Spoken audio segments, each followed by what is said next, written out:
Yo, yo, coming to you live from moderately warm Philadelphia. It is a crossover sports podcast, episode 68.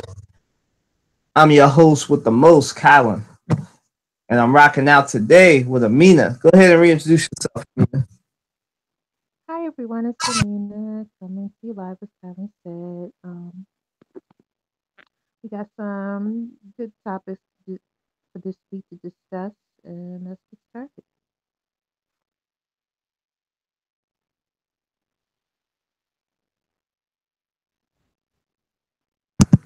Yes. We do. We have a lot of good topics. As you guys know, as we always start this show, we start the show off with our crossover hot takes. And so, for those of you who have never watched the show before, those of you, this is our part of the show where we get into all the pop culture, all the stuff, the local, the political, all the stuff that doesn't necessarily have to do with sports. Today, all our topics have to do are sports related in some way. So we're gonna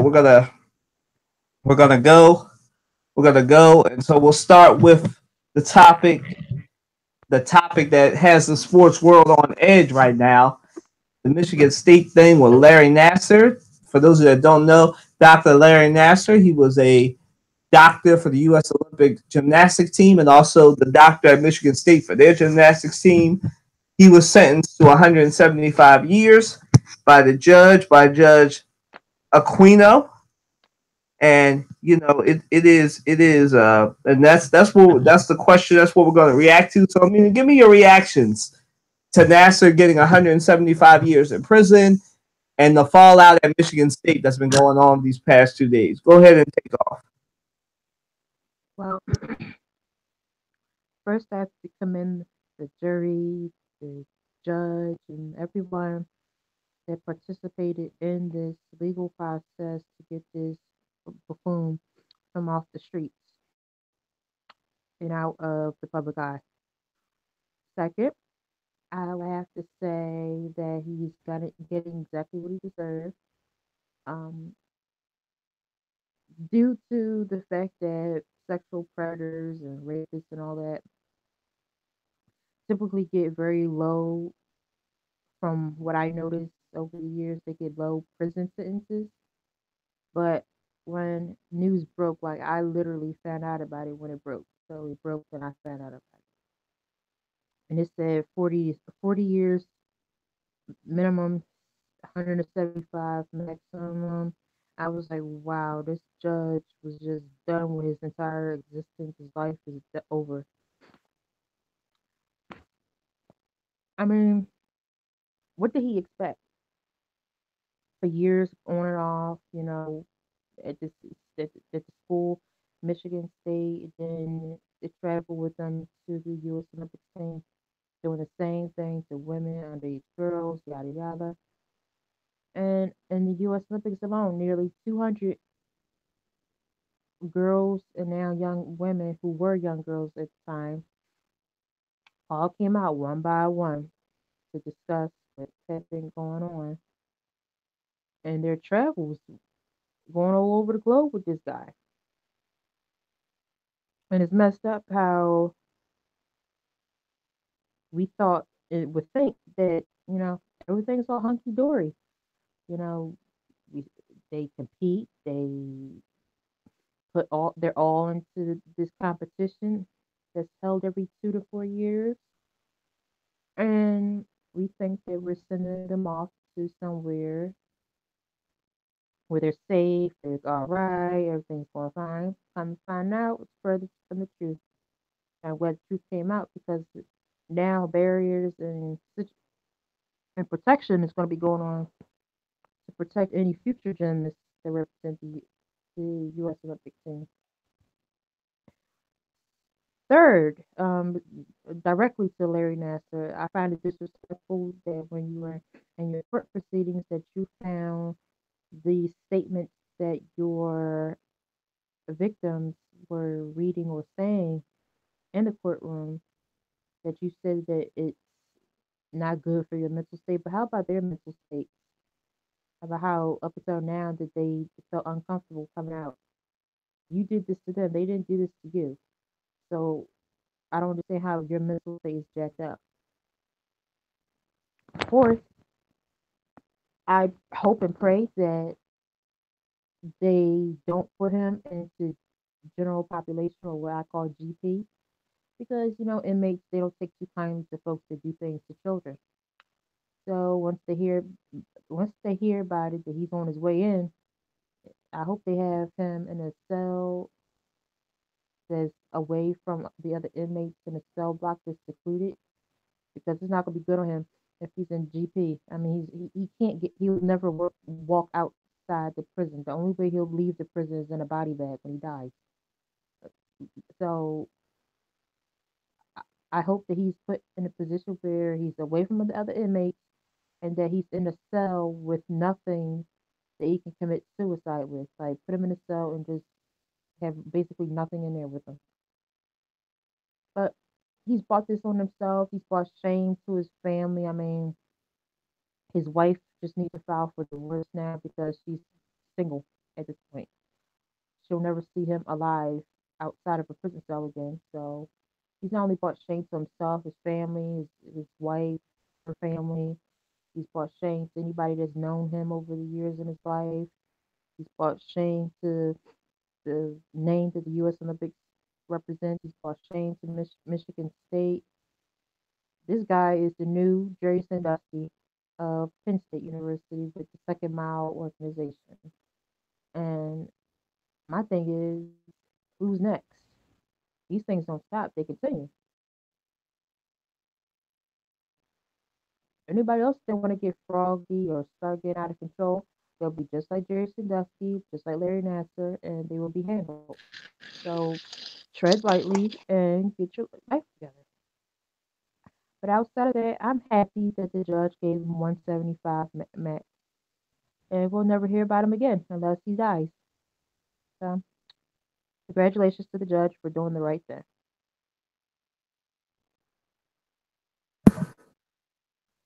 Matt, we're talking about Larry Nasser and all the stuff that's come out since then about how the NCAA knew about what was going on there since 2010. 16 football players, all that from the fallout of Larry I Nasser. have no comment. What was done is done. What was said was said. I have no comment. Nothing. All right, Wow. He ain't got no comment. I know. This is worn Matt out. He's done. He's It's done. He's shocking. What? done reacting emotionally. He's going to save it all for Kevin and the Patriots. All right, so all right, I'm gonna be like Matt. I really don't have much to say about this. This has been a shocking story since it came out last year. Dr. Nasser, Dr. Pedo, as I like to call him, he's done a lot of damage, not just to these women, as Amina said, but to Michigan State University. But for real, Michigan State and U.S. Olympic gymnastics team, they did this to themselves by letting this man just go free. I know we talked about this ad nauseum. Matt and I have talked about this, how the culture needs to change in these Olympic teams. But this is what happens winning, when you value winning over morals. So, it is what it is at this point. And, as the story keeps falling out, as we hear more and more about what was going on, and how sexual assaults were handled internally, and some of them never made the light of day to the media. It's just sad, man. It's sad that the women are the most devalued part of this society. A lot of people think it's different segments of the population, but it's women, man. I mean, this is exhibit A of this. Like, we've had this going on for 16, 20 years. Who knows how long at Michigan State, right? And I just find it funny that, and Matt can correct me if I'm wrong. Matt, what was the time? Around what time were they coming down on Penn State? 2010, right? Or was it later than that? It was A like little later. 2011. 2011, 2010, right? I find it very funny and very ironic that the NCAA, specifically Mark Emmert, knew about what was going on at Michigan State as far as with Larry Nassar as he was coming down, as he and the NCAA in all of their high horse, right? Now, if I was Penn State, I'd be crying foul right about now. Because here's the thing, like it's not like one's worse than the other, right? Right? They're all the same. It's all dealing with molestation and rape, right? But I'd be crying foul if I was Penn State because you know their football team lost 7 years, basically, or 6 years of eligibility of scholarships, and as the NCAA was weighing whether to give them the death penalty or not, they knew about what was going on at Michigan State with Dr. Petto and didn't say a dang thing, but came down hard on Penn State as if to say, oh my goodness, give us a medal. We came down on Penn State as the moral authority that we are, the NCAA. Get out of here, Mark Emmert. Get out of here, NCAA. You lost all moral authority now that we know, thanks to the great reporting by the people at The Athletic, that you knew about this since 2010. Yet you had the nerve to come down on Penn State as if Penn State was the only school having sexual assaults at their school. Now, Penn State did their dirt, did their dirt. What was done there is what was done there. But it is a shame that as the NCAA was coming down on Penn State, they knew about what was going on at Michigan State and did nothing, absolutely nothing about it. Right? Absolutely nothing. Mark Emmert deserves to lose his job. The first person that should have resigned before the president of Michigan State should have been him, since you knew about this since 2010 and you thought you were skating scot-free. You should lose your job. Everybody at the NCAA that had anything to do with this should lose their job. The U.S. Olympic team has already said their board has already said they're resigning. So, the fallout is yet to continue. And I really do hope that ESPN, ABC, CBS, all the people that all the media organizations that have done their job so far, they keep on reporting, keep on shaming Michigan State, keep on shaming NCAA, keep holding them accountable the way we should. And don't worry to the Watson Sports Takes Philly Christian Voice fans. I am seeing what's going on, and the article is forthcoming. Don't even worry about it. And, it's just a shame, man. Women need to be better protected. We live in a misogynistic culture, and it should be changed. And don't look forward to come from the White House because you already know what's in there. So don't even worry about that. But it starts with us, and we need to force these schools, these institutions of higher learning, these governing bodies of athletics, and we need to hold them accountable.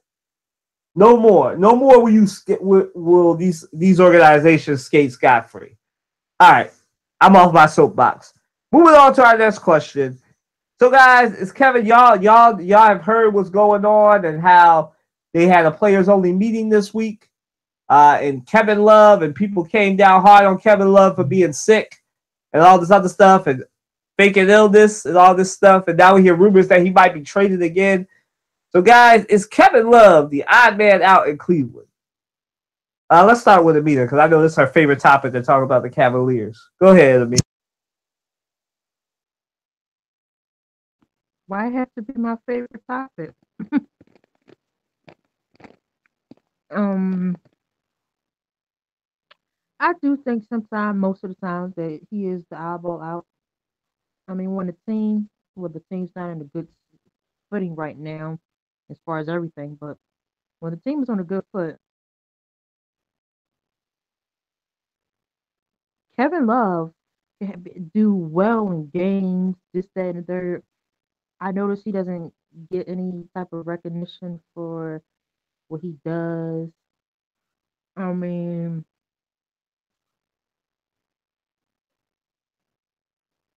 he won the finals in 2016 with the team, and it's as though he's not even treated as a part of the team. For the longest, people only associated the team with LeBron James and Kyrie Irving. That's the fact. Nobody else mattered. including Kevin Love, and it's ridiculous. Like this man, they had this team meeting with their coach Tyronn Lue, and it was like a witch hunt against Kevin Love. I mean, not Kevin Love, Kevin Love, and it's messed up. Like he's a part of a team. It's not a one man show. If he could improve as a player, say that, but don't be coming at him at his neck like that. And my thing is, other players aren't contributing to the team either. You got Isaiah Thomas that's not contributing. You got Derrick Rose that's basically getting paid to not even be on the team. And a bunch of other people.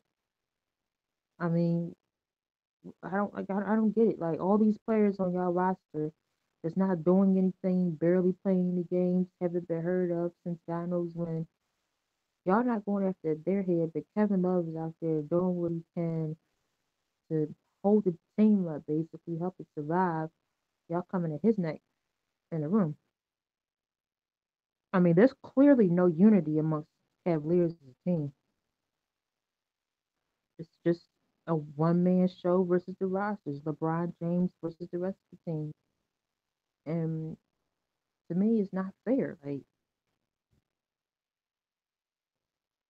should really go after the people that's getting paid to not do nothing. Like, so I don't know what they plan on doing as a team between now and the off season, but something needs to get done.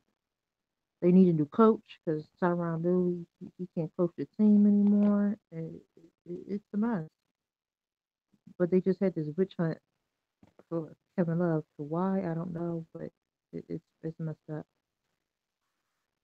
This shows team disunity, and I'm not surprised the team is suffering right now because their minds are not in a team spirit mode anymore. But that's what I gotta say about them Cavs. Matt?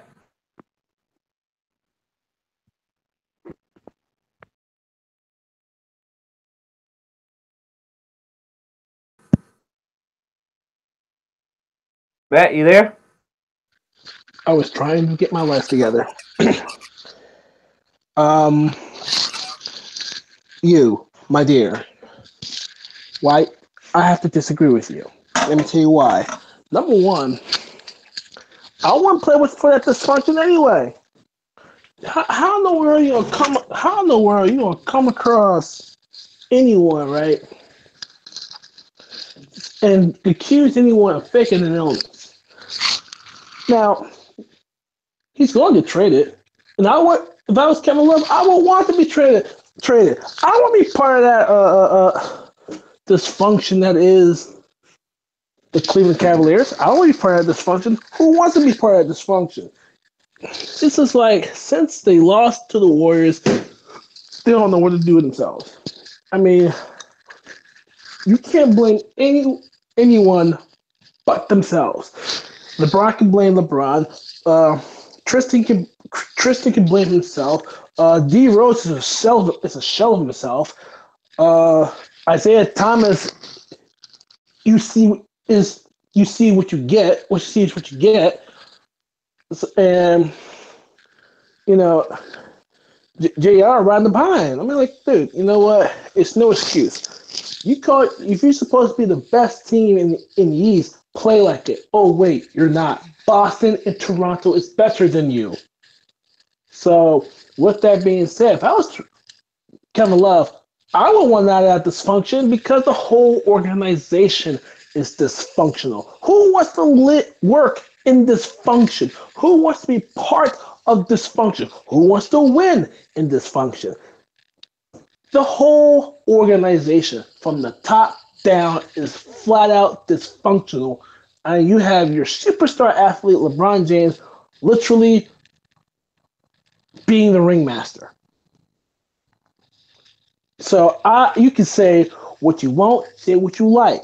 But if I was Kevin Love, I would want out anyway because there's dysfunction. Somebody somewhere in that organization or among themselves as players got to step up and get some order amongst that team because there isn't none. Yeah, you can go. Yeah, you're good enough to go to the playoffs, and that's as far as it goes. You'd be lucky to get back to the finals. You'd be lucky to even get past the second round, even with this dysfunction. So it's if I was Kevin Love, I want out because I don't want to be part of this dysfunction. You're gonna accuse me of being sick? Look, if you're sick, you're sick. But for anyone that says, you know what, there's a circus going on around here, and the ringmaster is just like, trying to play coach. Look, if it's that serious, fire Toronto Lue and let LeBron be player coach or something. I don't know, but this is too much dysfunction. Point blank. I also hear that the team may possibly be sold. So I don't care if it's sold or not. I mean, you off the Cuyahoga River anyway, so who doesn't matter. true, but ownership does change things. That's one less Trump supporter in the NBA. Go ahead. One less Trump supporter in the NBA. Oh yes, for those of you that didn't know, yes, Dan Gilbert is a Trump supporter. That's another reason why, besides that infamous letter, that's another reason why he and LeBron James are clashing. So, yeah, I mean, I agree. I agree wholeheartedly with Matt. I mean, Kevin Love, Chris Bosh tried to warn Kevin Love about what he was signing up for when what you are signing on for, what you signed on for when you decide to be the third piece. Chris Bosh knew it well. When you signed on to be the third wheel, you get third wheel treatment, and that's what Kevin Love is getting. I mean, Chris Bosh. I mean, to all credit, in no way am I comparing Cleveland to Miami.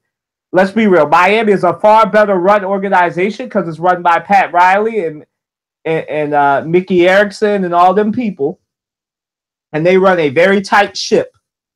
But you're seeing the difference between organizations, right? And there was no way. This is part of the reason why LeBron left Miami, because he wanted more power, and Pat Riley and them refused to give it to him. And Kevin Love is experiencing what's it like to be Chris Bosh in a dysfunctional organization.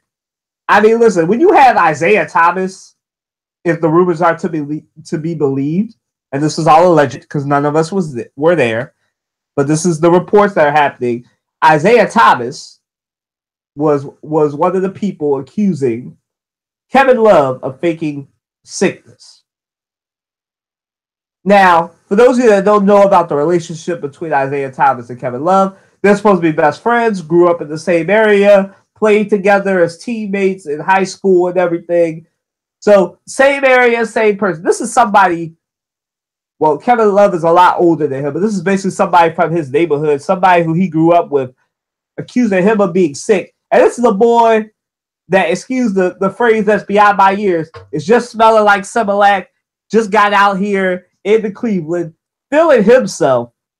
Wasn't even a part of a winning team, has never been on a championship team before. Coming in, as Amita just stated, everybody thinks it was Kyrie Irving and LeBron James that won them the title in 2016. No, the person that won them the title, the person that was the MVP, the person that was the unsung hero in 2016, Kevin Love. Because if it wasn't for Kevin Love's defense on Steph Curry, they wouldn't have gotten that title. If it wasn't for Kevin Love coming up with big rebounds and hitting big shots, it wouldn't have happened. Kevin Love is the sole reason why LeBron has a fourth ring, right? And I am so sick of seeing people in the media, players in that organization, even hearing about what they're doing to Kevin Love. You have to remember, Kevin Love, this is a man that spent most of his career losing. He spent most of his career in Minnesota. I don't know if y'all remember how trash that Minnesota team was when Kevin Love was there. Kevin Love was a superstar in a small pot. That was Kevin Love. Kevin Love has done nothing but lose until he got to Cleveland. And then for them to act like he just a third wheel, he just a third guy, he not even important. I don't know of a more underappreciated superstar in the league right now than Kevin Love. So if I was Kevin Love, yeah, I want out too. He's the odd man out. You might as well just go to Portland and play with Damian Lillard. At least you'll be appreciated, man. I don't even know. See, I thought he was crazy a year or two ago when he signed the extension with Cleveland after they were treating him like that before. Kevin Love is the odd man out. He's treated like the third wheel. And it's time for him to say, you know what? I'm tired of this. Y'all can go lose in the second round. I'm out. I'm going back to the Western Conference. I'm through being the third wheel. When LeBron leaves, they're not going to come back and try to treat me like a guy after treating me like trash all these years. If I was him, I'd say, I'm out. I'm going to be like Kyrie. I'm faking a knee injury. I'm getting out of here. I want out. And as far as, since Amina brought it up, as far as Dan Gilbert sold the team, good. He's the reason why Cleveland has sucked all these years before LeBron James. He can't manage a team. He sucks at everything he does. If it wasn't for LeBron James, if it wasn't for Kevin Love, if it wasn't for Kyrie Irving, he wouldn't have a ring right now. It's all falling apart, Cleveland. It's all falling apart. It's time to get out while you can. I said this a couple of podcasts ago when Kyrie Irving was out of here and we were speculating that I called it. I said, listen, Kyrie Irving is getting out while the getting's good because he knows this organization is dysfunctional. He's trying to get his own team and set himself up for the future. I don't know who talked to him. Maybe it was Dwayne Wade. Maybe it was somebody else. Somebody talked to Kyrie Irving and told him, get out while the getting's good. And that's what he did. Now, that same person needs to tell Kevin Love, get out now before they blame you and you're stuck in Cleveland for another 3 years. And they're acting like you're the best thing smoking when you're just the guy that they settled for. You're just the third option. Get out while you can, Kevin. All right, y'all. Moving on to the next thing. I know all of us talked about this ad nauseum, but we're going to talk about it a little bit more. See if cooler heads can prevail because Rito's not here. So, guys, did the Patriots get lucky against the Jags? Go ahead, Matt. I know we talked about this already, but go ahead for the sake of our viewers that didn't watch that podcast. Go ahead. Well, let's see what we got here. I want to say they cheated. I want to say they did cheat it. Upon further review, there were calls that were missed. And they stepped up and Jacksonville didn't. That's what happened. When you have that Patriot mystique, the first thing you'll think about is cheating, Spygate, Deflategate, anything you name it, gate. But looking at the game, looking at the highlights, there were opportunities that Jacksonville had that they did not capitalize from. Call it lucky if you want, but they made timely plays, did New England. So I already said my piece about it already, but I believe that the referees miss some blatant calls, particularly at pass interference in the first half. So I've already said my piece about it. So, because I'm already pissed off at the Hall of Fame in baseball. But yeah.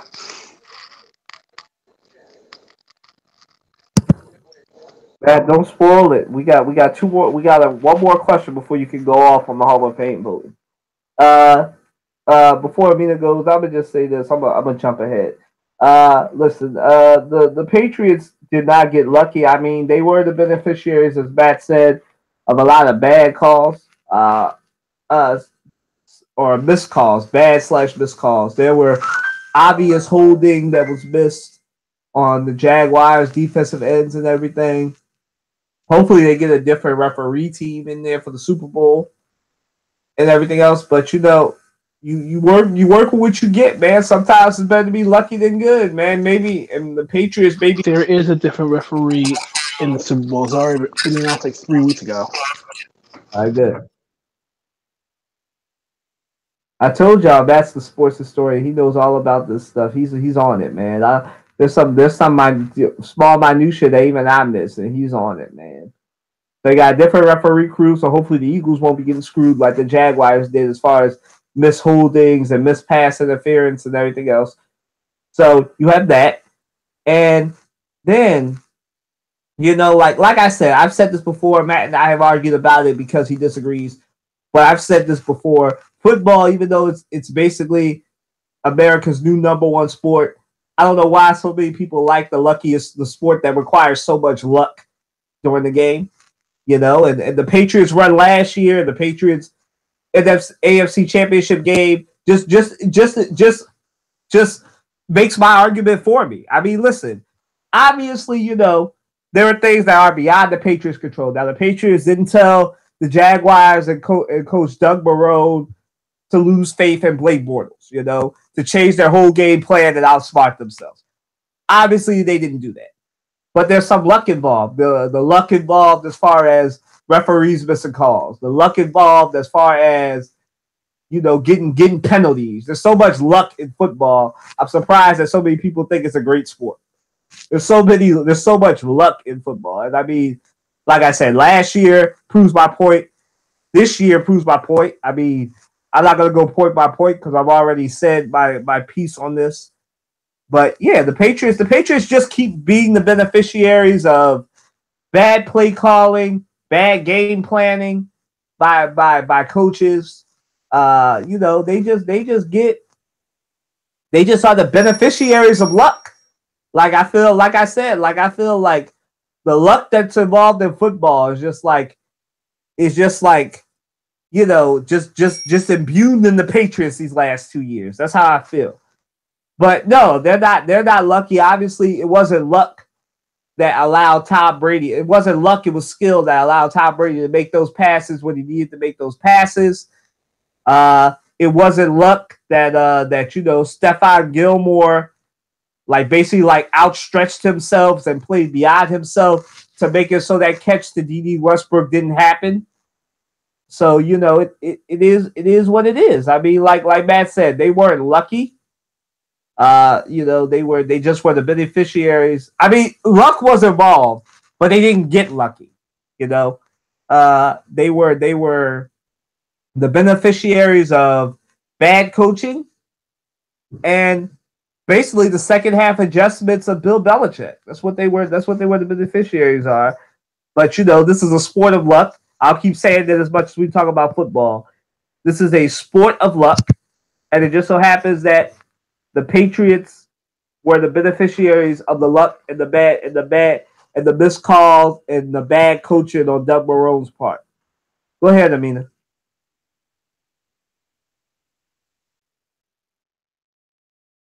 I don't have nothing to say about this topic. I said what I had to say in the previous episode. Pretty redundant at this point. Great segue. So if you want to hear our full thoughts on this, we did a show on Monday. Was it Monday or Tuesday? On Monday night, where we talked about the AFC Championship game and the NFC title game. That's the previous episode on my channel. That's already up. You can check out my thoughts on it. Amina's thoughts on it. Matt's thoughts on it. You can get a very, very raw and emotional Reno. And the arguments that ensued from him saying that he liked the Washington football team better than the Eagles. You can see Matt just go in on that too. You can hear Matt go in on that. I went in. Yeah, so as we said, we have various likings on this stuff. So we're gonna move on to our next Patriots Center topic. So guys, I know we sort of talked about this, but this is basically a new topic. Are the Patriots the league's team? Would you consider the Patriots the league's team? You know how some people say the Dallas Cowboys are America's team. Do you consider the Patriots the NFL's team? Go ahead, Matt.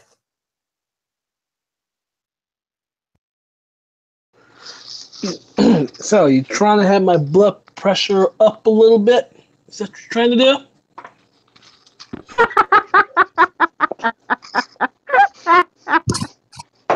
But I know listen, you're not trying to have my blood pressure up. listen, listen. You just put the evil empire lumped with America's team. Do you try to have my blood pressure up?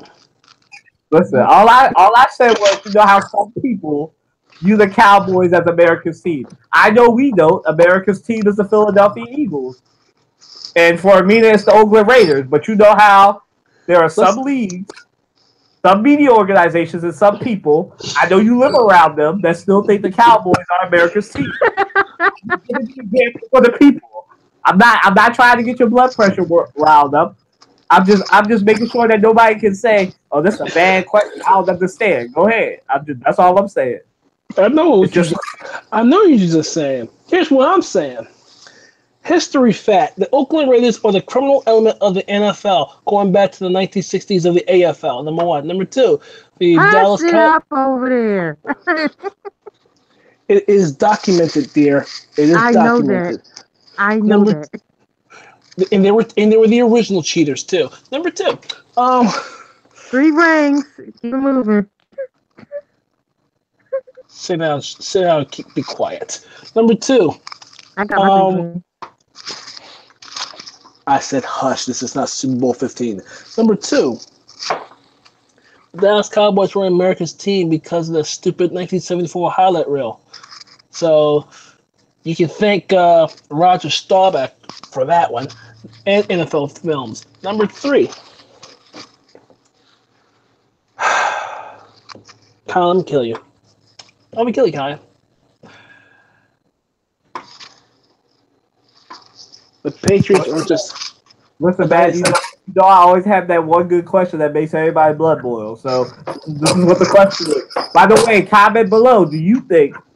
Comment below whether you're watching this now or later. Comment below in our comment section. Do you think the Patriots are the league's team? Hit. Go ahead, Matt. Come on, man. The league's team, really? The league's team? Man, shoot. All right. Imagine you're in the classroom, right? And this one kid's picking on you, right? And this kid's always picking on you. You turn around, they fold their hands quickly and smile, or just act like nothing's the wiser. Right? You go do something about that. You get caught, but that person does not. That person is bullying you. That's the New England Patriots. That's who they are. Okay? League looks the other way. They do their dirt. Everybody loves them. Like, look, at the end of the day, everybody loves a winner. My cousin is a Patriots fan because they win. A lot of Hispanics like the Yankees. Why? Because they win. Okay? The Montreal Canadiens, they win. Ugh, not right now. There's even some Laker fans that are nauseating. Because they win. To answer your question, as of right now, they are the league's, not the league's team, the league's pet. And it's nauseating. It just makes me want to vomit. It makes me want to puke. It makes me just want to go ballistic and charge at any Patriot fan known to man. But you know what? We have another week to worry about that stuff. So, they're not just the league's team. They're the league's pet. And that pet needs to die. It needs to be killed. Okay? As you watch, I watched Super Bowl 39 highlights. You know how we lost that game? One word. Turnovers. 5 of them. 3 were thrown, 2 were fumbles. So, Spygate, Deflategate, the Tuck Rule. Oh, it just so happens to be New England, right? They are not the league's team. They're the league's pet. Robert Kraft, Tom Brady, they're the league's pet. So, as far as I'm concerned, for those of you that vote, for those of you that are Patriot fans, for those of you that are going for the Patriots, you are going for a team that has a checkered history in the past 15, 20 years. By all means, that's your business. But they're league's pets.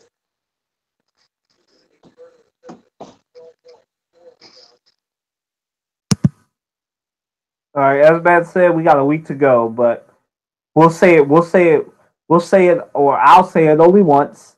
Y'all should know the commercial I'm referencing. Philly, and LI and LI and L and L2. That's what we're going with. And L2.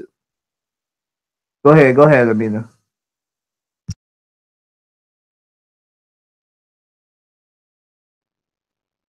Matt kind of got the gist of it.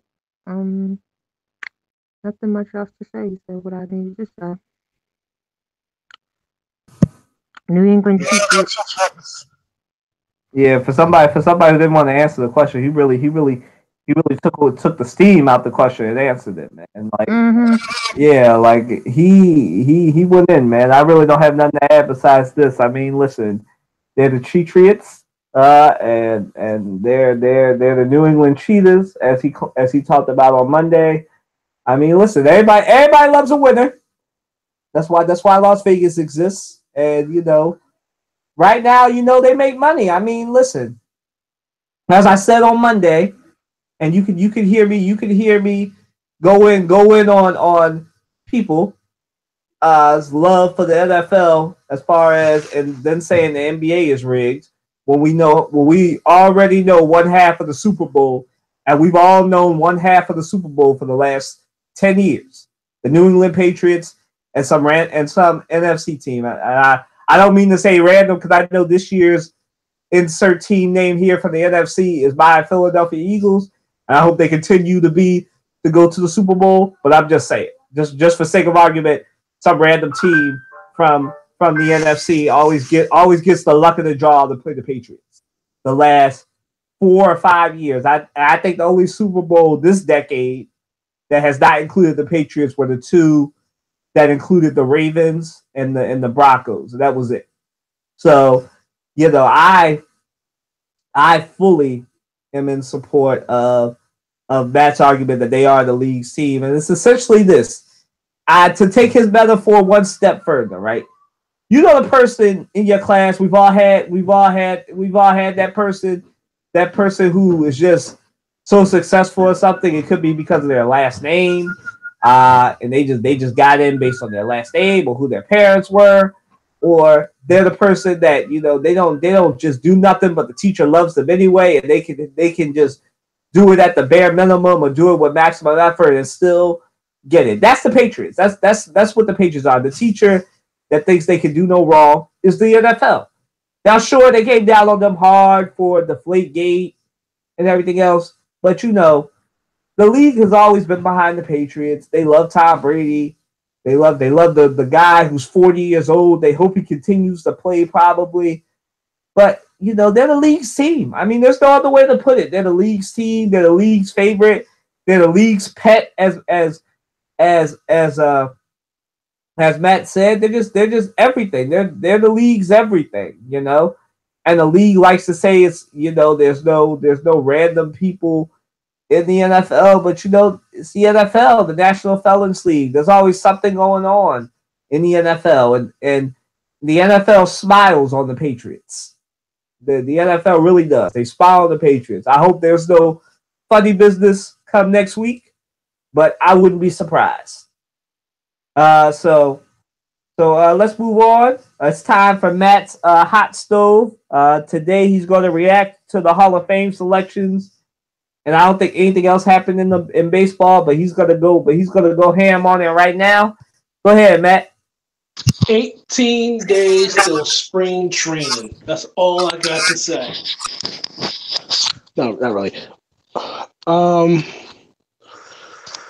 Here you go. Barry Bonds it's not a Hall of Fame.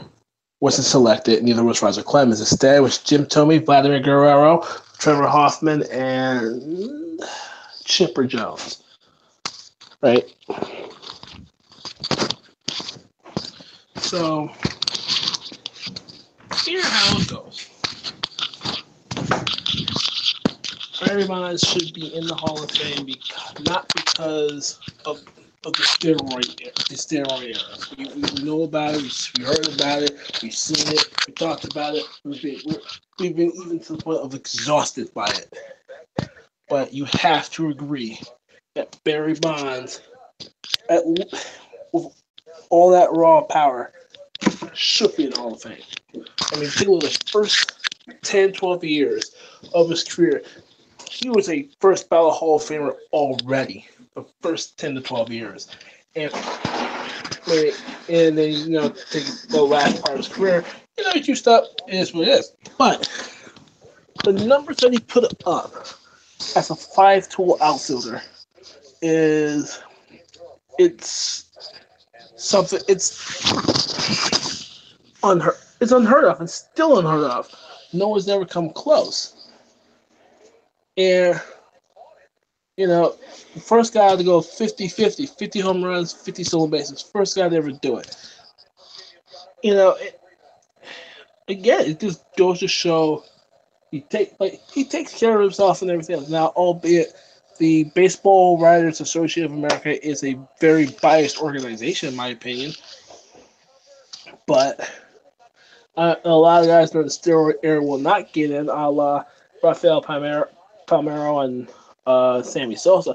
I mean, Sammy Sosa, if I was voting, he would not get my vote, not because of the steroid, because I felt as though he was not a player that deemed worthy of that status. He's just not. I think with Sammy Sosa, he came in later, he juiced up later just to get an extra 20 home runs, because he's really a 15, 20 home run guy. However, Barry Bonds should be in the Hall of Fame, not Russia. Clemens, hold on, let me back up. Clemens is 50-50. Clemens is 50-50 with me, because he put his foot in his mouth.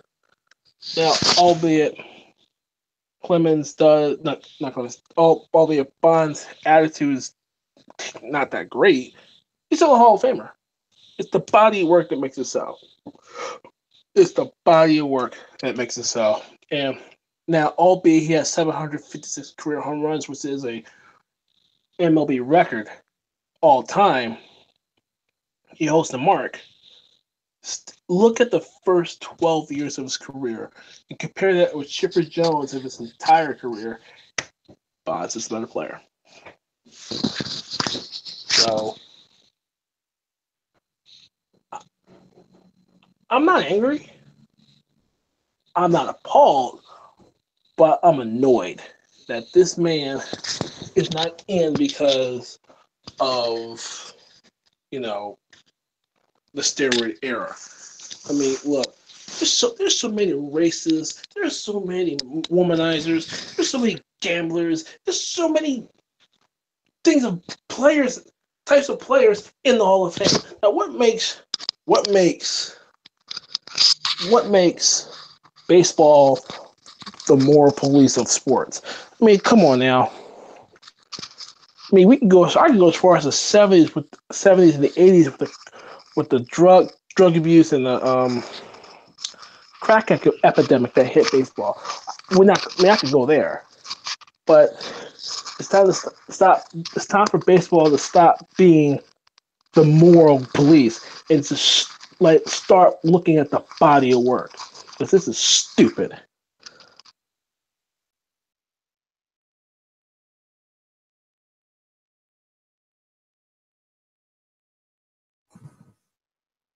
Yep. Yeah, Matt is fired up on that. And that was our baseball coverage. I don't know, you've been keeping up with hockey. You want to please our hockey fans that watch us for hockey, and your opinions on that. Got anything on that, Matt? Well, no, nothing important happened in hockey this week.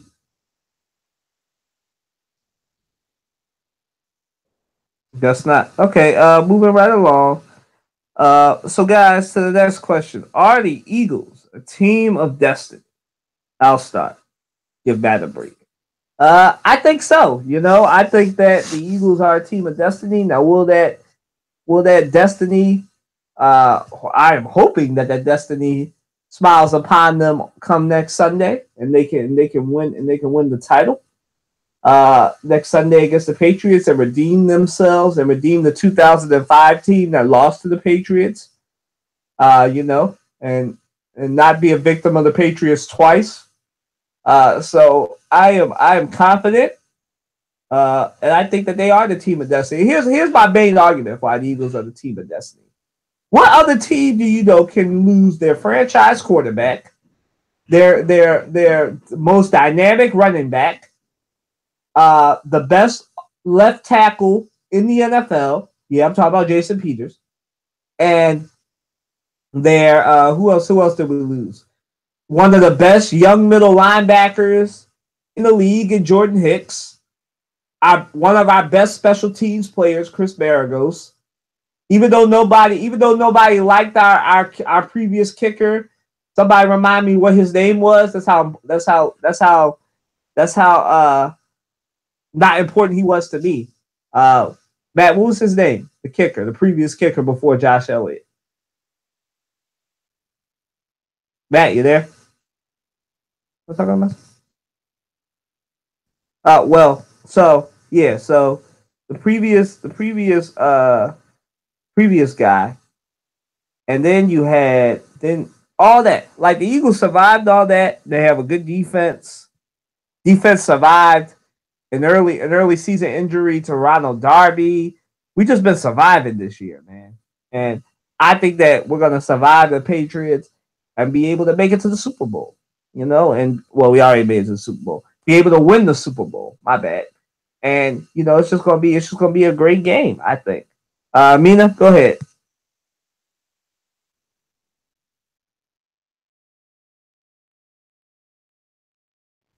Yeah, I gotta agree with Karen. Eagles on their way to a destiny land. They're gonna win on the fourth. I hear some great final score bettings that's going on out there. Most people I know of, they're rooting for the Eagles. I know a few Patriots fans, unfortunately, but it'll be a great game on the fourth. Nick Foles, he's gonna get the job done. One more win, Nick Foles, just get the job done.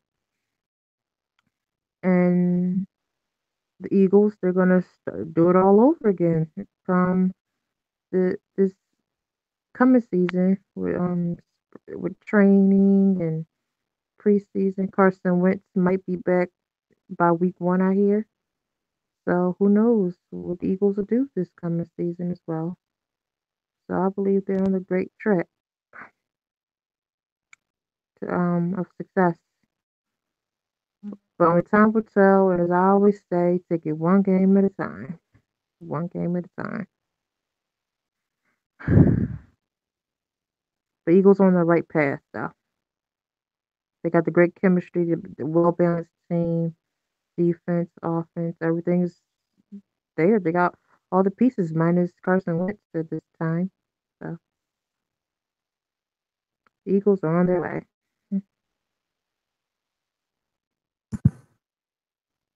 What she means to say, even though she a Raider, she a Philly homer. What she means to say is, fly Eagles fly on the road to victory. Fly Eagles fly. Eagles. Eagles. This is what y'all gotta excuse us. Excuse me, Matt, Trey, and everybody else. We're gonna be real homers this week. Yeah. Gotta excuse me. It's been 13 years since we went to the Super Bowl. We all were in middle school, going into high school, or midway through high school. The last time they were in the Super Bowl, so we gonna act ridiculous. Regardless, we gonna act ridiculous. You gonna see us different, especially if the Eagles actually pull this off. They gonna do it, man. I believe. All right, so moving right along. Super Bowl week. So there's scoops that I had already that some of the bigger news outlets are getting. So if you want to check out the scoop that I got, well, it wasn't even me, that I got from another Christian website, and then I wrote an article about it, the spirituality of the Eagles locker room. You can check that out on PhillyChristianVoice.com and WatsonSportsTakes.com. And you know it is what it is at this point. But it's Super Bowl week, so everybody is doing articles on the Eagles, and specifically what's been in the news this week, or what's been in the news this week that a lot of the major organizations are laid on, is the spirituality of the Eagles. So, Amina, do the Eagles have one of the most spiritual locker rooms in the league? Go ahead, Amina. Yes, I do believe that they have one of the most spiritual locker rooms in the NFL. I don't know everyone that's a part of the Eagles organization as far as staff and players, their personal faith backgrounds, but from what I see, a majority of them have a belief in the higher power by whichever name they refer to him as. And with that, they come together not on a religious situation, but more of a spiritual one, where they all come together and have non-denominational prayers before games, before practices, before they travel, before anything they do together. And it's unity, it's things started on a good foot, and it's all blessings to them. I mean, NFL is 32 teams, and for the Super Bowl, out of the 32, 30 won't make it. So, but this year they're one of the two that made it, and I think it has contributed to the spiritual background, because, like I always say periodically on this podcast, is that faith without works is dead, and they put faith behind their work, and that's what's making things possible for them. And I hear some players are holding spiritual counsel for the team and one-on-one mentorship for one another. So it's just not a football organization for them. It's more so like a spiritual family at this point. I mean, they get to rely on each other in the spirit of brotherhood, and it's a different pace of change that you see that you typically don't see in the NFL. So I do believe that God has blessed them to make it this far this season, and God's gonna bless them with this one more win, give Philly its first Super Bowl win. So one more win to go, and they'll be fine. Listen, the Eagles have one of the most spiritual locker rooms in the NFL. Of all the NFL, do have some sources in the NFL that says that a large part of this seed was planted when the Eagles win. A lot of people remember him when Reggie Brown was here. Reggie Brown was called the Reverend of Pain. He was one of the first Christians in the Eagles locker room, and he really planted the seed as far as Christianity and godliness in the Eagles locker room. And then that seed got carried on from teams after that. So much so, as far as the last Eagles team that went to the Super Bowl, there were a lot of notable God-fearing men on that team. Brian Dawkins, Weapon X, Donovan McNabb. There were a lot of Christians here. But this Eagles locker room, from everything that I've been told by the different people that work for the Eagles that I know, and different teams different people that I know that partner with the Eagles, that this new revival in the Eagles locker room has been led by Carson Wentz, and that this new spirit around the Eagles, this new energy, a lot of it has a lot to do with Carson Wentz and what he's been doing for the Eagles. Now, the Eagles already have chaplains and different things like that, so I don't want nobody to think like, oh my God, it was dead religiously in the Eagles locker room before before Carson Wentz came. No, it wasn't dead. It wasn't dead spiritually. It was just like this is the most high profile uh, spiritual team that Philadelphia has right now. So much so that the coach is a believer. You've heard me say on this podcast before. The coach is a believer. That's what the people that I talked to that work for the team have said. Y'all already know Carson Wentz is a believer. Torrey Smith is a believer. Zach Ertz is a believer. There are a lot of God-fearing men on that team. And as Amina said, if you want to hear more about this, like I said, I wrote an article on this. It's called "The Eagles Are Flying High Due to the Ties That Bind." I mean, they can tell you that, that's a really good article and everything else. But, don't take it from me. Go check it out yourself. You can check that out on, like I said, on WatsonSportsTakes.com or on PhillyChristianVoice.com. And, like I said, yes, they have one of the most spiritual locker rooms in the NFL. As Amina said, they put faith to power, man, and they just worked. They have a brotherhood. This is like one of the closest Eagles teams I have ever seen. Like I said, I love this Eagles team. I've been a diehard Eagles fan basically since I came out the womb. And, everybody knows that one of my favorite Eagles players is Donovan McNabb and Brian Westbrook and Brian Dawkins. But, this is one of my most favorite teams, the Eagles. And Carson Wentz, I feel, is a large part of why the Eagles are so spiritual.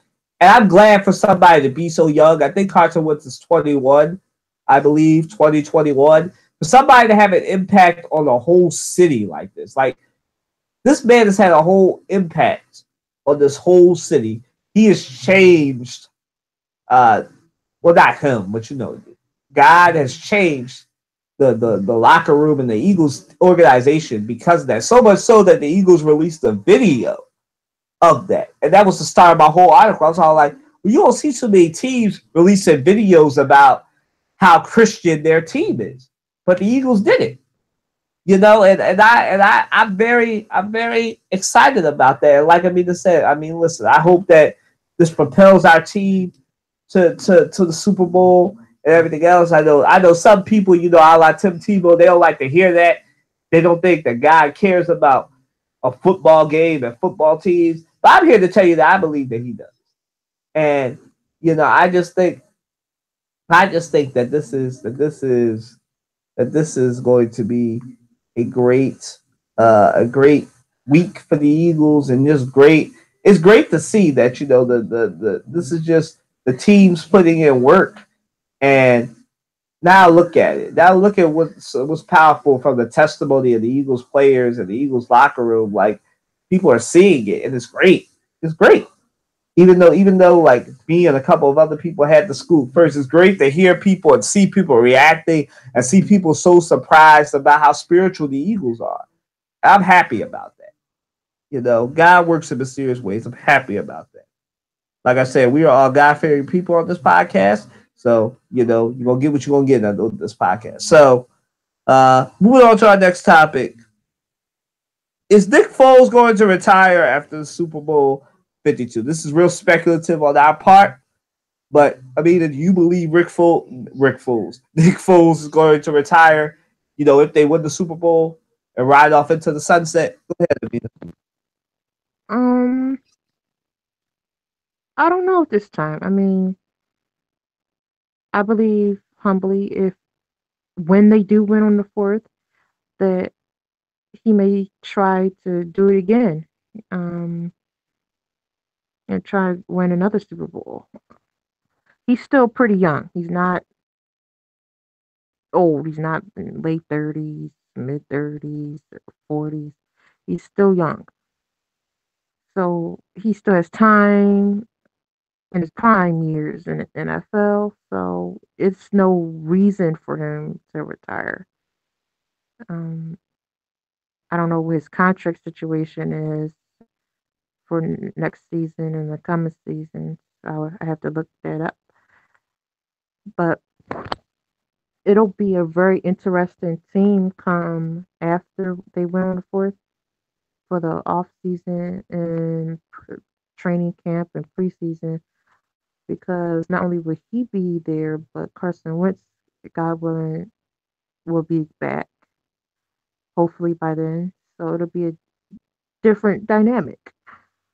Um, Hypothetically, if he did retire, I think he could go into some type of defense coaching for quarterbacks or just defense period for coaching staff. Or I could see him possibly dipping and dabbing in some type of, broadcasting maybe. So he has a lot going for him, for his future. I don't know where he's going to go next. Only time will tell for what he decides to do. I support him no matter what. But he has a bright future ahead of him. He knows the sport. He knows what needs to get done. And he gets out there and do it in spite of all the doubts. So yeah, I don't know. Like he may try to do it all over again next season and try to go back to back Super Bowls. Who knows? But like I said, only time will tell. And God will rear him into the direction in which he needs to go.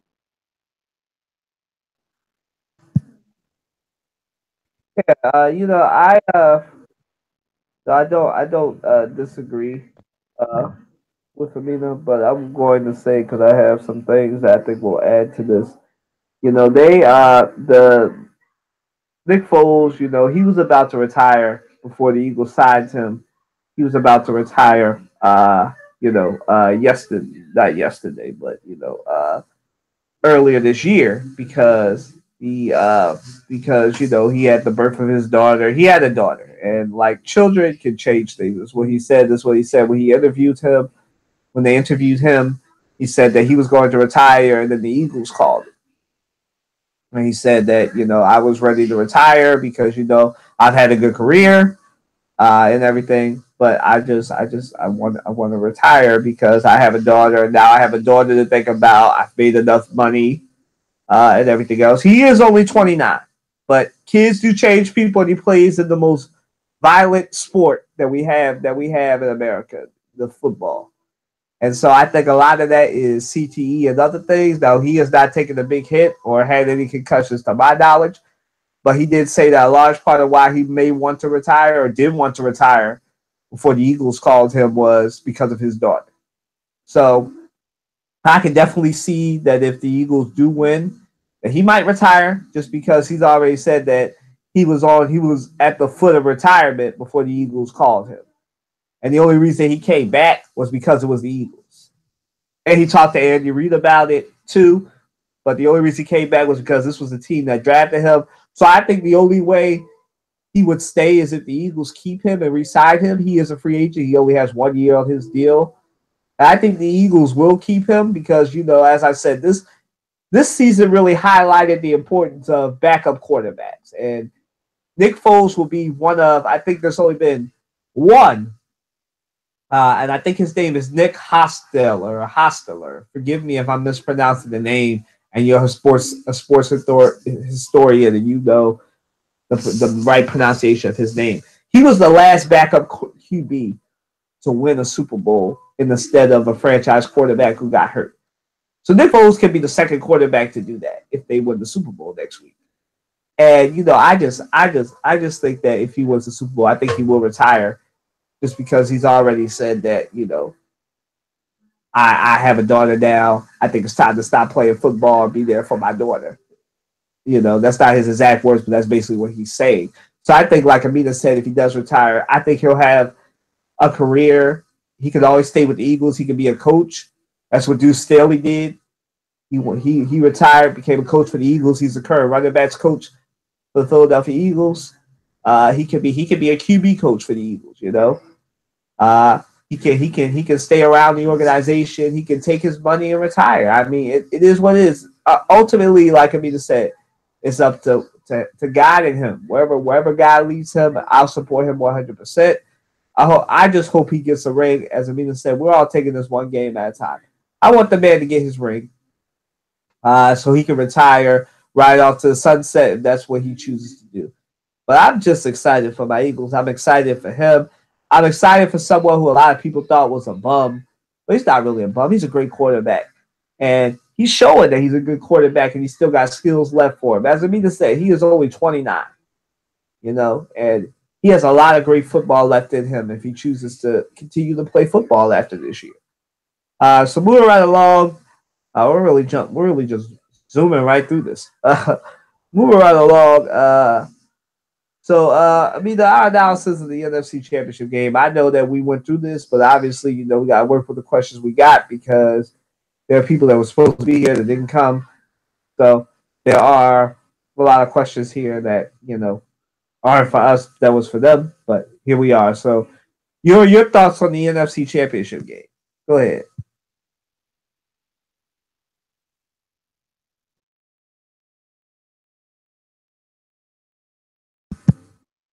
Mina, you there? Yeah, I was unmuting myself. Oh. Um, hmm, it was Jaguars and Patriots and Eagles and Vikings. Okay. Well, we had discussed this prior, so I'm just going to give a synopsis.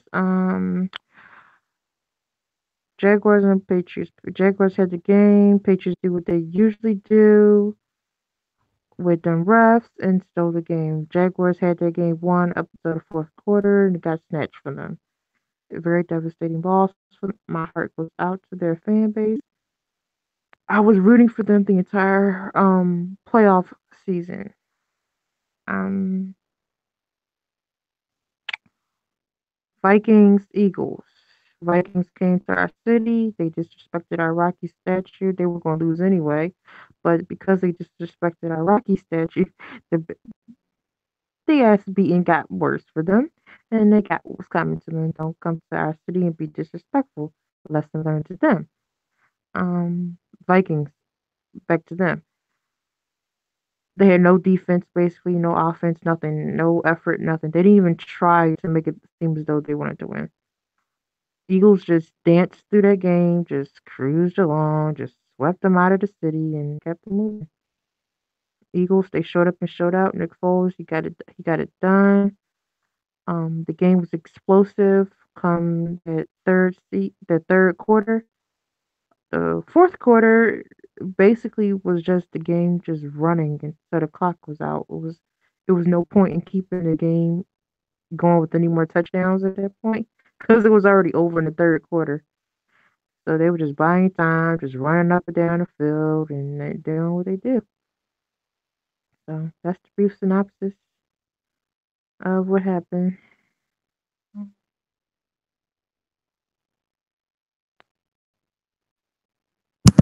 I really have nothing to add. Like I said, if you want the hard hitting opinion, because y'all know I don't really like rehashing and repeating stuff, especially after we already did that in the previous show and got our feelings out there. So like I said, check out that previous show, our championship weekend special, crossover podcast. I think that's what that's called. So you can definitely see it in the link below here and everything. But I just to give a brief synopsis of the NFC Championship game. I mean, like Abita said, the Eagles just ran, literally and figuratively, ran and passed through the Vikings.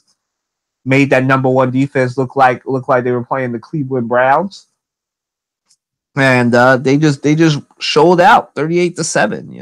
And now they're in the Super Bowl, and I'm just shocked that the Eagles. I'm not shocked at the result. I'm shocked that the Eagles just.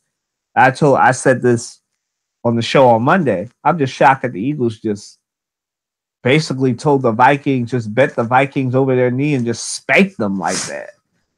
I just was very surprised. I have no words for it outside of that. So I mean, moving right along to our favorite sport, basketball. Uh, who do you think was an All Star snub this year?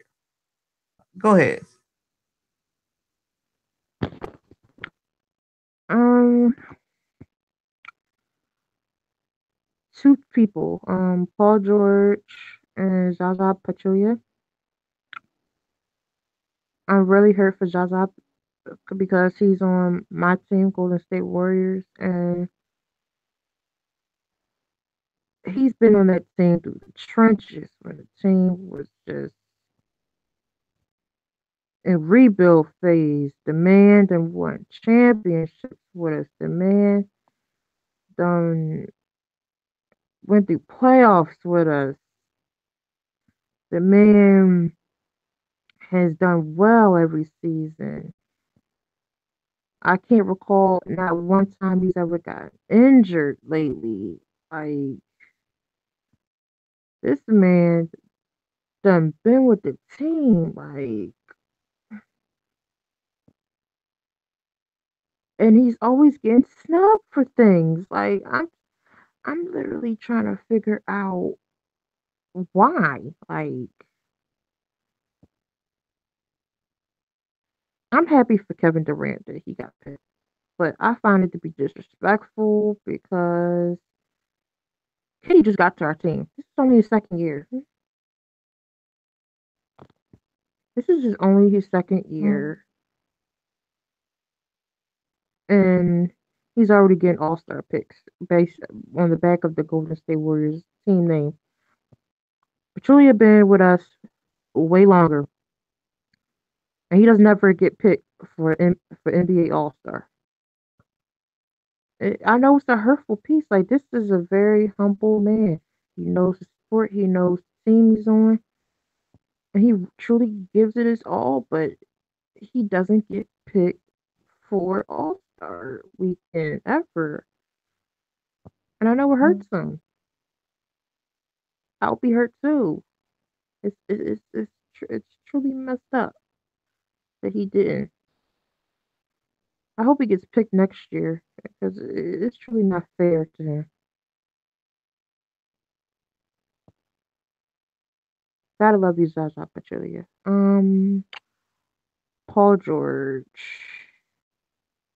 dynamic player, gets the job done, great on the court. Got snubbed this year, and is very sad. Like, this is one of the best players we have in the NBA at this current era, and he gets no recognition already. Snubbed for NBA All-Star Weekend. And you got some players, whether they're retired and current, that are wondering why he got snubbed. That, from what I heard, I know it hurts him too. Like, this is getting picked for All-Star Weekend is a big thing for NBA players. And to not get picked when you know you deserve it, and other people know you deserve it, that's a slap in the face. So, Paul George, you got slapped in the face. People got picked that shouldn't have been picked. I ain't even about to go through the list, but yeah, the fact that they snub Paul George is just ridiculous. But that's what I gotta say about that.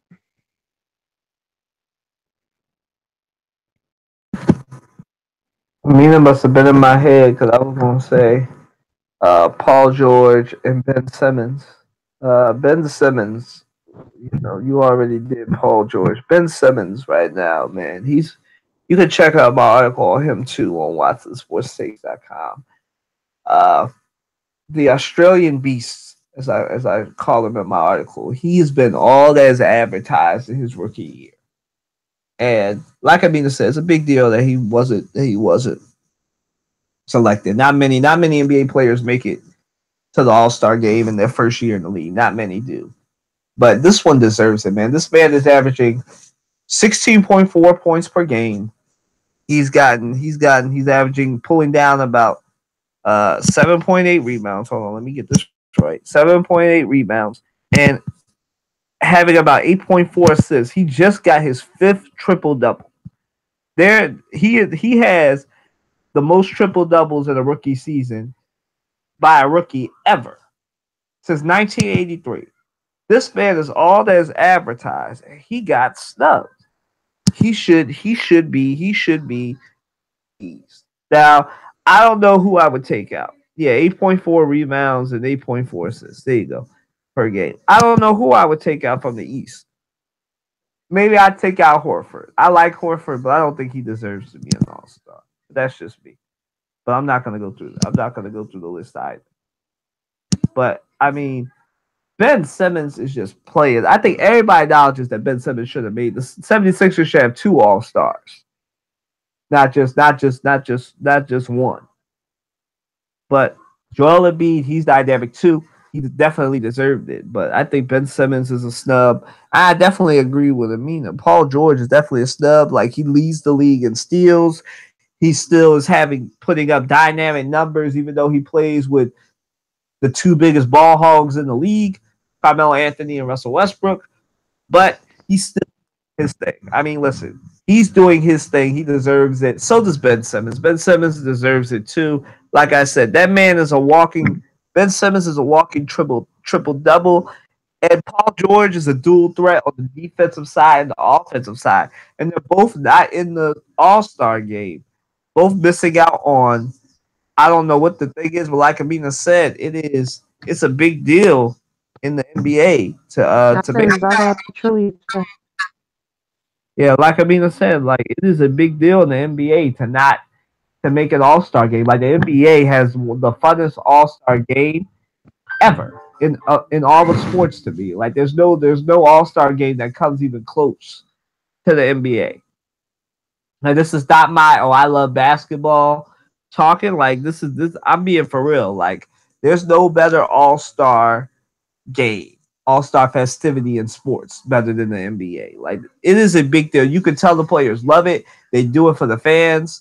It's not like somebody has to be forced, like in the Pro Bowl and everything else. Like it is the All Star game, and it's awesome. And I'm so sad for Paul George and Ben Simmons, my picks, and Zaza Pachulia. But you know maybe next year. But they definitely deserve it. I mean, now that DeMarcus Cousins is injured, that's probably a spot for Paul George. And we'll see if a spot opens up for Ben Simmons. But I'm just excited for him. And speaking of Ben Simmons, great segue. So, Amina, do you think Ben Simmons is living up to his hype? Go ahead. Concerning what? Concerning everything that he was expected to do. Like he was expected to be a defensive. He was expected to be a very polished product that needed a little work. What do you think about that? Oh yes, I believe he's living up to the expectations that were I don't want to say assigned, but to him, but the expectations that were thought of concerning him. Have to have to refer to your article that you just posted, I think yesterday. Um, about how I agree with everything you wrote about Ben Simmons and how he only has that one quirk of a flaw to work out, which is his jump shot. And I believe, like I wrote on the comments section with that article, was that yeah, just work on his jump shot, and he'll any other situations concerning his playing style will be worked out because your jump shot is important. Um, he's great on defense, great getting points up on the board. Um, I've seen a few games where he's good at blocking. So that's another pointer to add to his resume. So yeah, I mean he's pretty young, so he has a whole career ahead of him. So we'll see how he goes and what he does. But for right now, he is living up to expectations. He's not slacking, and he shows up, gets his job done. He seems to be an avid lover of everything Philadelphia 76ers related. So he has team spirit to back him up. So he knows where he's going. And I believe that God bless him to get to where he desires to be. But yeah, his points, assists, rebounds, they're all good. He's moving along in the right direction. I think Ben Simmons, as Amina said, check out the article on that Australian beast. I think Ben Simmons is definitely living up to the hype. I think that, like I said, he was sold as a polished product who only really had one flaw, and everybody knew his flaw since he was drafted. His one flaw is, the fact that he can't shoot. And I mean, he's definitely gotten better. You see jump shot improvement, notable jump shot improvement, especially from Tim Duncan range. He's definitely been working on that. I've seen the videos. I've seen what's been posted about that, and I am excited from what I'm seeing. I mean, he obviously can dunk the ball. He obviously is a LeBron James protege. He's great from 2 feet and in. He can pass. His passing ability, like I said in the article, might be his greatest strength. I mean, he can definitely pass, and he can play defense. Like Amina said, he can work on his block shot, but he's a highlight reel, man. He's a walking highlight reel. He's just like Joel Embiid. I mean, yesterday he put on such a great show and helping the 76ers. I thought I'd never say this early. Blow out the Spurs. I mean, it's a regular season game, but they blew out the Spurs yesterday. And you know, there are just certain milestones this team has hit that I didn't think that they would hit because of Ben Simmons and because of Joel Embiid. But Ben Simmons is the playmaker of that team. He's the one that puts Joel Embiid in great places through his passing. I mean, this team right now is the sixth seed in the Eastern Conference. They're 2 or 3 games outside of the fourth seed in the East. I mean, the East, for everybody that said the East would suck this year, the East is really competitive. And I think a large part of that is because of the young talent, the young guns. This is what I said. Hashtag Kyler was right. The young guns in the East are going to make the East interesting. The Giannis Antetokounmpos, the Ben Simmons and the Joel Embiids of the world are just making the East the East real. And I think that's great for the league, having young stars. And Ben Simmons is living up to the hype. I mean, like I said, he needs to work on his jump shot.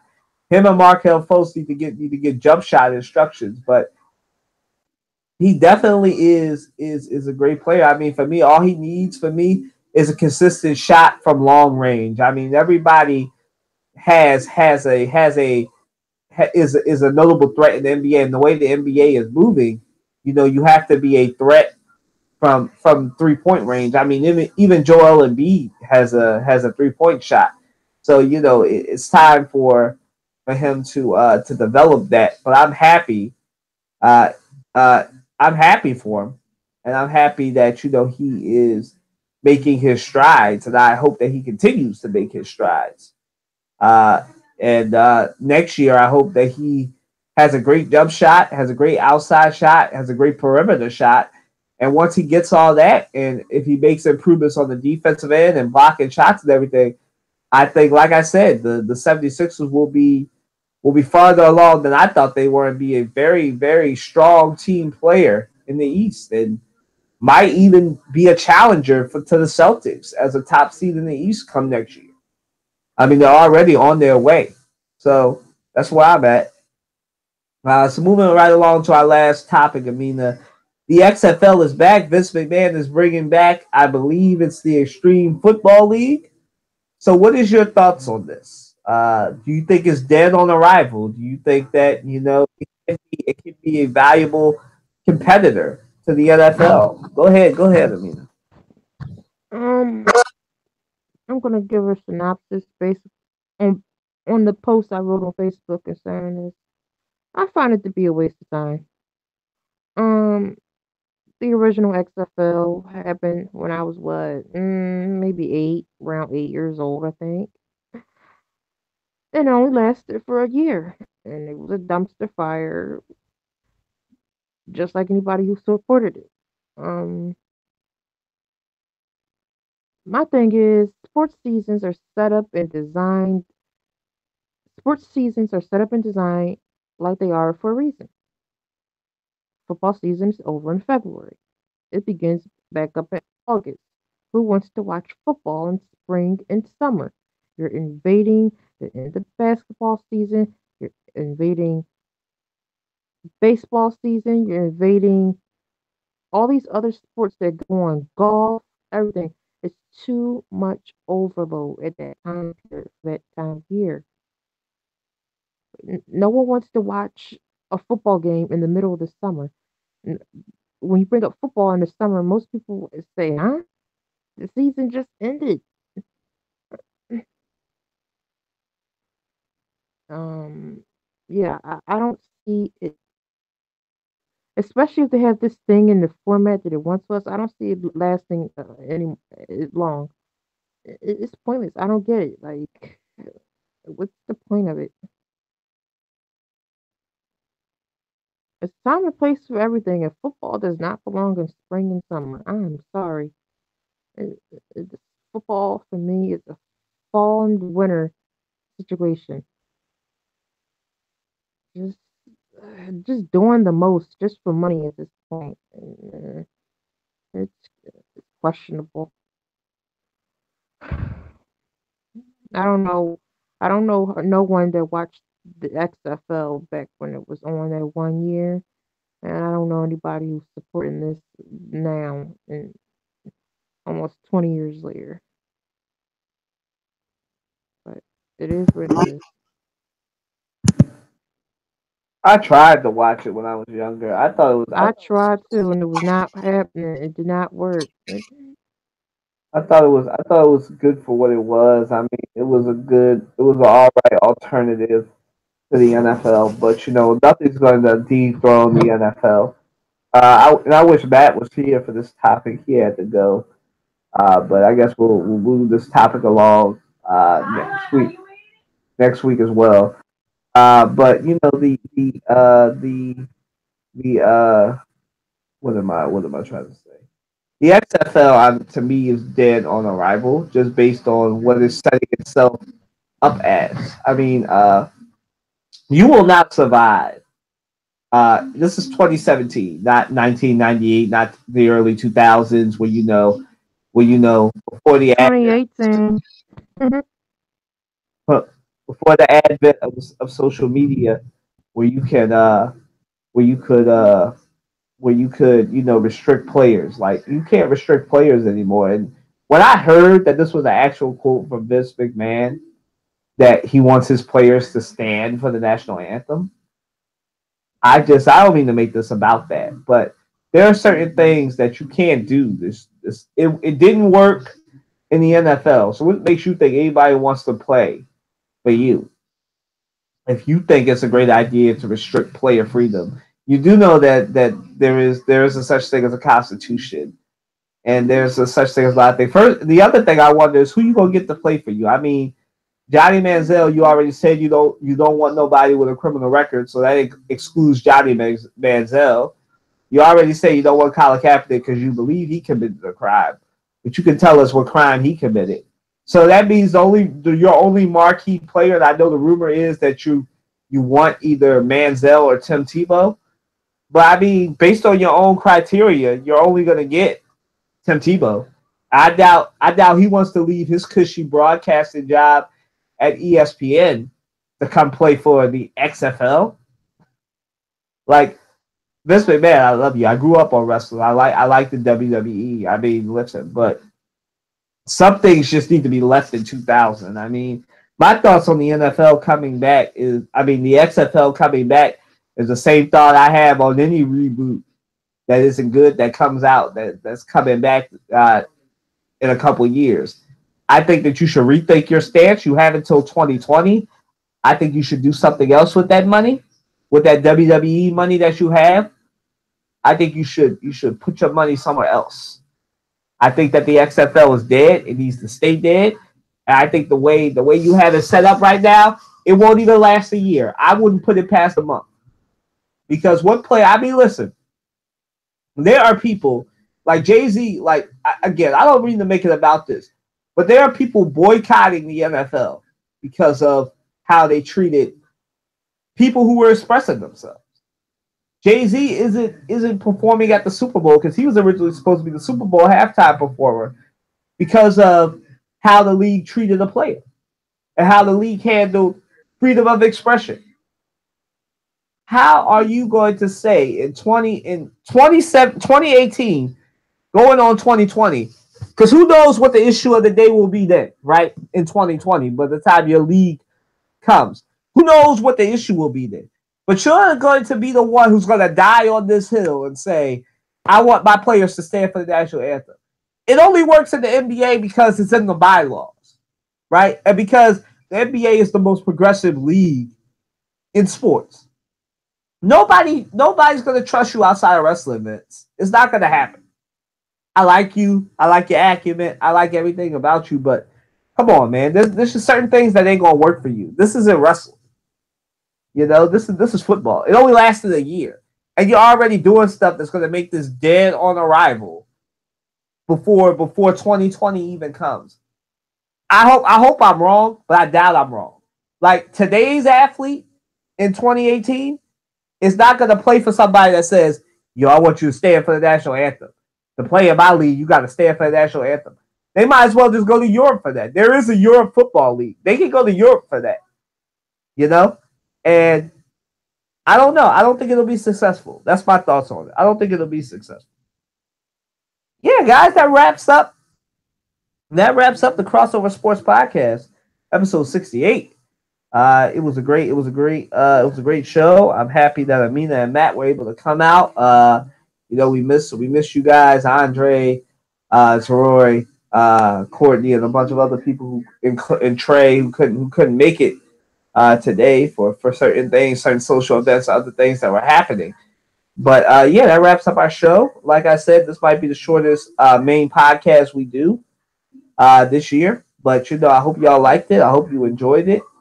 Like I said, I thank everybody for coming out and just for enjoying it. Make sure you check out WatsonSportsTakes.com, PhillyChristianVoice.com. Amina has a blog, LadyBirdSpeaks.com, I believe, right, Amina?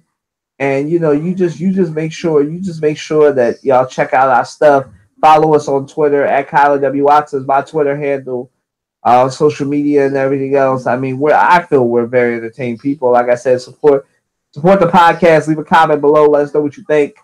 Support me. WatsonSportsTakes.com. We support each other here. We're a family.